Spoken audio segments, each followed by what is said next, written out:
जो भी युद्ध हुआ, जैसे भी हुआ, बट हुआ तो वो परिवार में, हुआ तो एक फैमिली में ना। हमें ये सिचुएशन कभी कभी होती है ना घर में कि हम जिसके बड़े भाई या छोटे भाई बहन हैं, मेरे हैं, मेरी बहन है वगैरह, तो कभी कभी जो लड़ लेते हैं और एकदम गुस्सा हो जाते हैं, नहीं खाऊंगा, जा तेरा हाथ का बना है, मैं नहीं खाऊंगा, ये वो। उसके बाद क्या होता है, कुछ समय बाद दुख होता है कि नहीं, मेरे ही घर वाले हैं, मेरी बहन है या मेरा ही भाई है। फिर हम ऑफ कोर्स हम सब कुछ ठीक करके भूल के वी गो है। तो यही चीज, ये तो फिर भी जो हम जीवित व्यक्ति हैं बात कर सकते हैं, पर यहाँ पे क्या हुआ है, यहाँ पे तो मृत्यु हो चुकी है, सभी की मृत्यु हो चुकी है। तो क्या अब केवल और केवल शोक कर सकते हैं।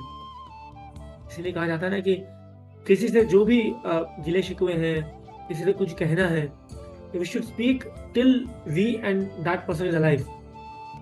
किसी की मृत्यु के बाद उससे क्षमा मांग के, ठीक है, हमें सांत्वना मिलेगी, पर उसके बाद क्षमा मांग के क्या करेंगे?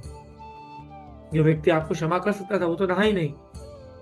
तो कभी भी इसीलिए भक्तों को they should be very tolerant and very humble, they should be very forgiving. ठीक है, जो हुआ हुआ, ठाकुर जी की इच्छा थी मुझे कुछ सिखाने के लिए, ठाकुर जी चाहते थे मैं कुछ सीखूं उससे, तो मैं कुछ सीख लेता हूँ या सीख लेती हूँ। बट कभी भी किसी के लिए ना हृदय में ग्रजेस पाल के नहीं चलना चाहिए। एक बार इसी तरह का एग्जाम्पल समझाते हुए एक टीचर बोलती हैं अपने स्टूडेंट्स को कि कल से सब अपने बैग में घर से 2-2 किलो आलू लेके आएंगे। तो ठीक है, आलू लेके आएंगे। अब वो बोलती है कि बच्चे बोलते मैडम क्या करें, क्या करें, फ्राइज बनाएं इसका, आलू उबालें इसका, क्या करें? बोलते कुछ नहीं, इन 2 किलो आलू को हर जगह अपने साथ लेके चलना, चाहे आप खेलने जाओ, चाहे स्कूल आओ, चाहे आप ट्यूशन जाओ, कहीं पे भी जाओ, साथ लेके चलना। बच्चे हमेशा उसको साथ लेके आ रहे हैं, 2 दिन हो गए, 3 दिन हो गए, 4 दिन हो गए, टीचर कब तक बोले रुको रुको, थोड़ा दिन और। अब कुछ कुछ आलू सड़ने लगे, उसमें स्मेल आने लगी, 7 दिन हो गए, 10 दिन हो गए, 15 दिन हो गए, आलू सड़ गए हैं और बोझ भारी हो रहा है और बदबू आ रही है। तो टीचर कब तक करें, टीचर प्लीज बता दो, बदबू आ रही है इसमें। टीचर ने कहा, सबको बुला के बिठाया और बोला अपने अपने आलू निकाल के रख दो। आलू निकाल के रखे, तो ऑलमोस्ट सारे आलू सड़ गए थे क्योंकि थैली में बंद थे, और कुछ कहीं कहीं बच्चे कभी खेल रहे हैं तो वहां पे धूल लग रही है, पानी लग रहा है, तो दे वर ऑल रॉटन। ऑलमोस्ट 15-20 दिन के बाद टीचर ने समझाया बहुत सुंदर बात, कि ये जो आलू है ना, ये आपके हृदय में पड़ी हुई शिकायतें हैं, लोगों के प्रति ग्रजेस हैं।